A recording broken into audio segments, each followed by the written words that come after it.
नमस्कार साथियों, स्वागत है आपका हमारे चैनल टीएनटी ज्ञान में। आज बात करने जा रहे हैं मार्केट के गिरने और ना गिरने की वजह। कई दिन से हम लोग वीडियो में आ रहे हैं, उस पे आपसे बात कर रहे हैं ओवर वैल्यूड स्टॉक की और मार्केट में आने वाले क्रैश की। ठीक है, तो ऐसा माहौल सा क्रिएट हो गया कि मार्केट अब कल ही गिरने वाला है। लेकिन अब मैं आपको कुछ गुड न्यूज़ देने जा रहा हूँ कि मार्केट अब अभी नहीं गिरेगा। अभी नहीं गिरेगा, उसकी वजह है और वो हम वजह पे आपसे विस्तार से चर्चा करेंगे, आपको बताएँगे कि क्या-क्या रीज़न है उसके, जिसकी वजह से मार्केट अभी नहीं गिरने वाला।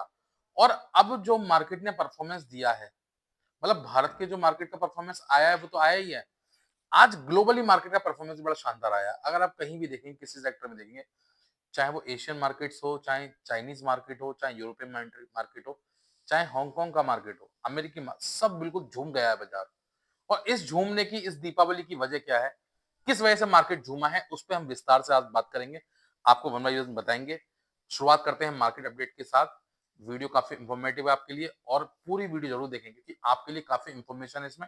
और लास्ट में मैं आपको ये भी बताऊँगा स्टॉक से रिलेटेड कि किस तरीके से ट्रेडिंग करनी चाहिए आपको और स्टॉक को आपको किस तरीके से चुनना चाहिए, कितने का पोर्टफोलियो आपका होना चाहिए, मतलब कितने स्टॉक आपके पोर्टफोलियो में होना चाहिए।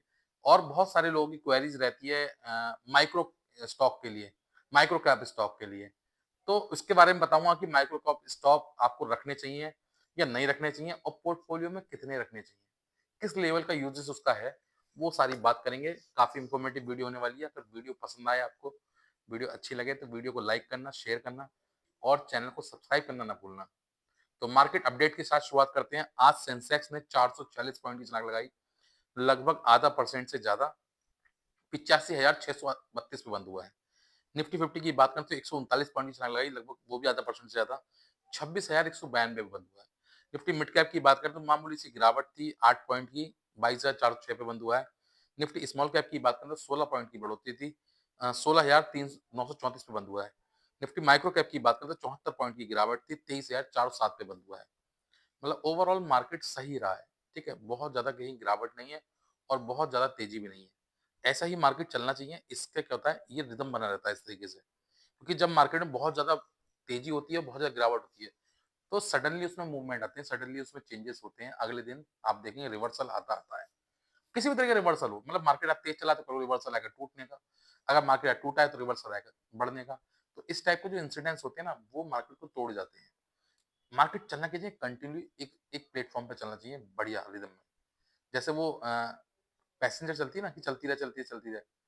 बिल्कुल भी ठगी गाड़ी नहीं होनी चाहिए, बिल्कुल भी सुपर फास्ट नहीं होनी चाहिए। दोनों के साथ दिक्कत होती है। तो उस टाइप की गाड़ी होनी चाहिए। सॉरी, पैसेंजर गलत बोल गया, पैसेंजर लोकल गाड़ी होती है। मतलब नॉर्मल स्पीड की गाड़ी होनी चाहिए जो चलती रहे कंटिन्यू। प्लेटफॉर्म क्लियर मिलता रहे उसको। आजकल तो वंदे भारत को मिल रहा है, तो वंदे भारत जैसी हो कि जो बढ़िया चलती रहे, रुके ना, आगे वाली स्टॉपेज के लिए खाली होते रहें, ठीक है? फिलहाल अपडेट करते हैं, इंडेक्स की बात करते हैं। तो निफ्टी डिफेंस ने लगभग 46 पॉइंट की बढ़त रही है उसमें। निफ्टी ऑटो की बात करें तो 119 पॉइंट की बढ़त रही है। निफ्टी एफएमसीजी की बात करें तो 45 पॉइंट की, निफ्टी बैंक की बात करें तो 131 पॉइंट की, निफ्टी फार्मा में 40 पॉइंट की गिरावट रही। निफ्टी कंजप्शन की बात करें 18 पॉइंट की बढ़त रही इसमें। निफ्टी कंज्यूमर की बात करें 203 पॉइंट की, निफ्टी कंज्यूमर में गिरावट रही है आधा परसेंट के आसपास की। निफ्टी मेटल की बात करें तो मामूली बढ़त है, कोई बढ़त में बढ़त नहीं है, ठीक है, मतलब सही रहा है। निफ्टी इंफ्रा की बात करें 54 पॉइंट की बढ़त रही है, आधा परसेंट से ज्यादा। निफ्टी कमोडिटीज की बात करें तो 25 पॉइंट की बढ़त रही इसमें भी। और लगभग इंडेक्स और सेक्टर दोनों ने परफॉर्मेंस बढ़िया दिया है और अच्छा इस समय मूवमेंट मार्केट में चल रहा है। ये जो देखा आपने देखा, अब जो असली देखने की वाली चीज है आपके लिए, वो है ओवरऑल ग्लोबल ग्लोबल मार्केट ने क्या परफॉर्म किया है। अगर आप बात करें, हम लोग डाउ जोन्स की बात करें अमेरिकी मार्केट की, तो 47 पॉइंट की बढ़त रही है। एस&पी ने भी अच्छा परफॉर्मेंस दिया है, नेस्डैक ने भी, रसल 2K में मामूली गिरावट रही। मतलब ओवरऑल अमेरिकी मार्केट ने अच्छा परफॉर्मेंस दिया है। एशियन मार्केट की बात करें और आप देखें, ये तो कल का था, इनका फ्यूचर देखें ना, अगर आप अमेरिकी मार्केट डाउ जोन्स का फ्यूचर देखें, उसमें अच्छी खासी बढ़त रही है। एस&पी का फ्यूचर देखें, उसमें भी 1% ज्यादा बढ़त है। और नेस्डेक के फ्यूचर में तो लगभग 1.25% से ऊपर की बढ़त है। तो मतलब फ्यूचर में बढ़त है, मतलब आज भी मार्केट इनका बढ़ने के चांसेस हैं। ये फ्यूचर इनका इंडिकेट कर रहा है। एशियन मार्केट की बात करें तो 1.25% से ऊपर बढ़ा हुआ है।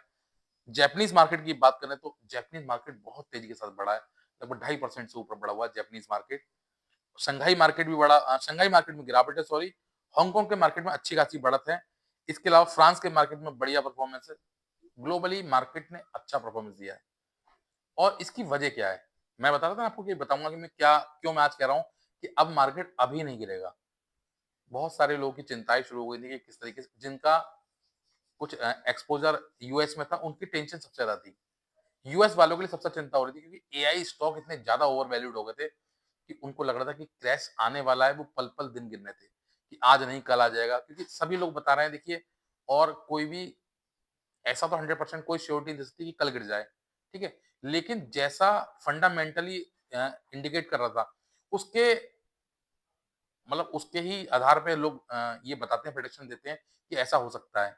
क्योंकि जब भी स्टॉक ओवर वैल्यूड होते हैं, तो वो गिरावट का दौर आता ज़रूर है। तो वही सब लोग मान रहे थे अमेरिका की, लेकिन अमेरिका के लिए गुड न्यूज़ आई है। जो एनवीडिया है, उसका क्वार्टर का रिजल्ट आया और रिजल्ट अनएक्सपेक्टेड है। मतलब मार्केट मार्केट जितना अज़्यूम कर रही थी, उससे ज़्यादा एक्सपेक्ट से ज़्यादा उन्होंने परफॉर्मेंस दिया है और उन्होंने ये भी कहा है, अगला जो चीज़ थी वो उसके परफॉर्मेंस के ऊपर थी, जो फ्यूचर परफॉर्मेंस है।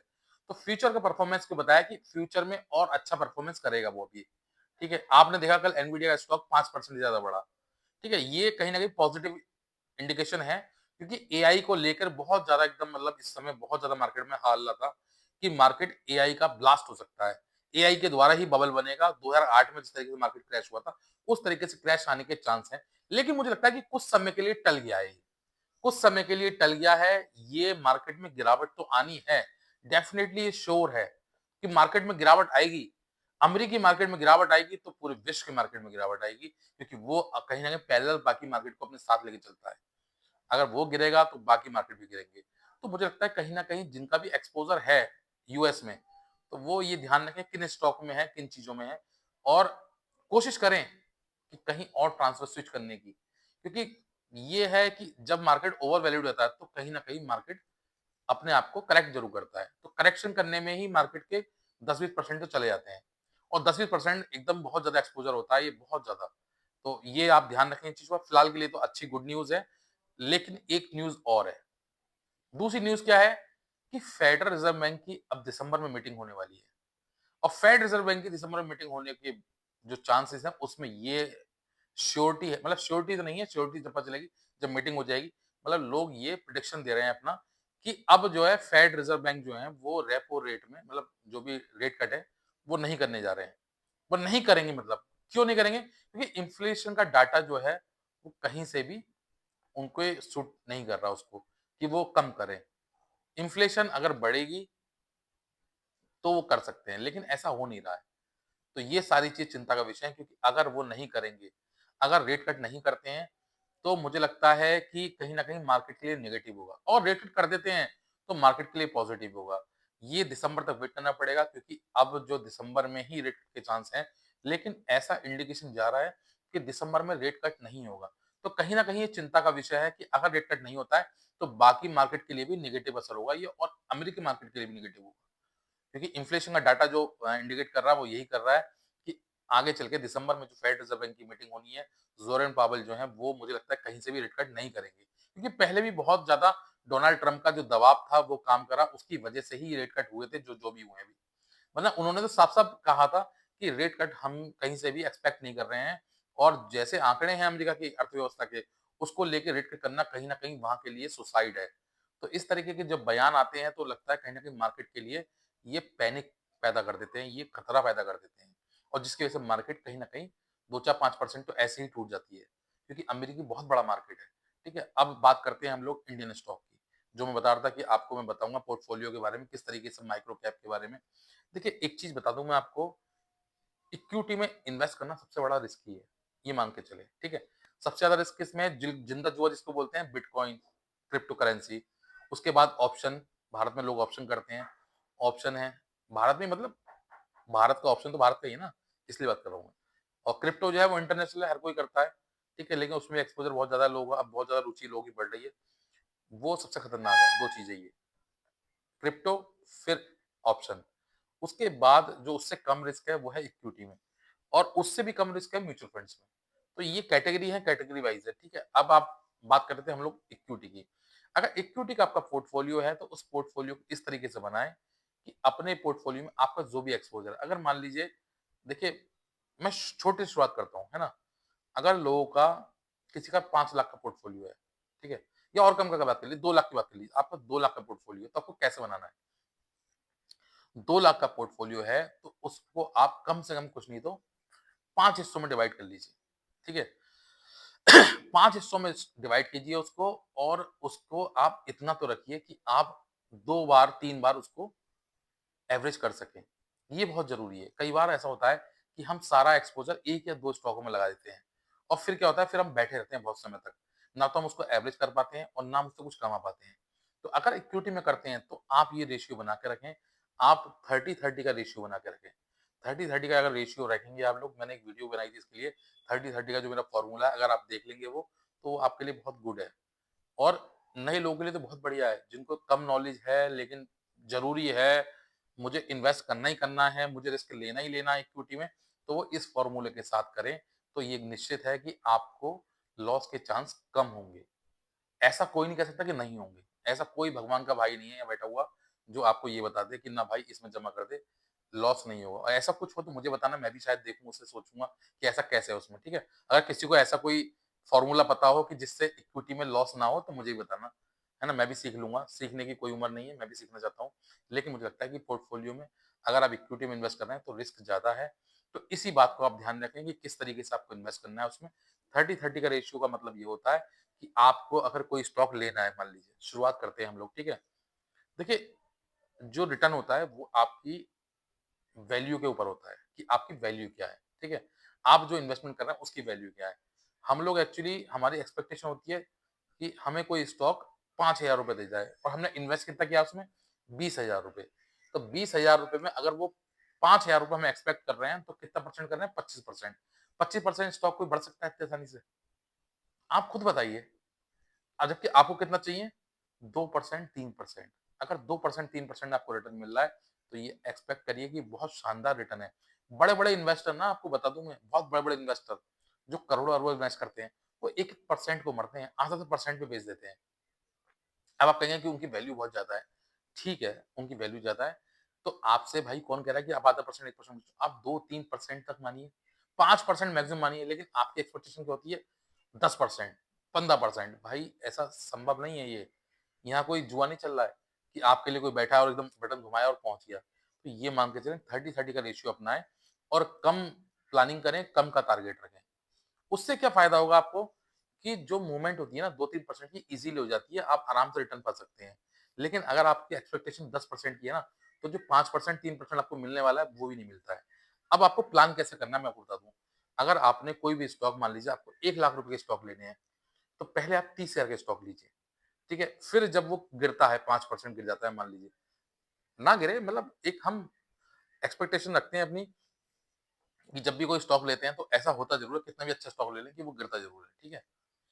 भाई जनरली हम लोग क्या करते हैं, हम उसी स्टॉक को तो लेते हैं जो थोड़ा कम होता है प्राइस, जिसकी प्राइस ऑलरेडी बढ़ रहे हैं उसे तो हम लेते ही नहीं है। क्यों? क्योंकि हमें पता है कि भाई वो बहुत ज़्यादा वैल्यूड उसकी बढ़ रही है। हमें गिरते हुए स्टॉक में लेना, फंडामेंटली मजबूत स्टॉक हो और उसकी वैल्यूएशन थोड़ी कम हो रही हो, उसी में इन्वेस्ट करते हैं हम लोग। तो हमें क्या करना है कि हमें 30-30 के रेशियो में इन्वेस्ट करना है कि पहले 30% लेना है, फिर जब वो गिरता है तो उसको फिर 30 से एवरेज करना है, फिर गिरता है फिर 30 से एवरेज करना है। और आप ये कोशिश करें कि अगर आप 5 लाख तक का इन्वेस्ट कर रहे हैं, तो अपने पोर्टफोलियो में कम से कम 5 से 10 स्टॉक ज़रूर रखें, ठीक है? एक ही स्टॉक में, 2 स्टॉक में ज़्यादा इन्वेस्ट ना करें।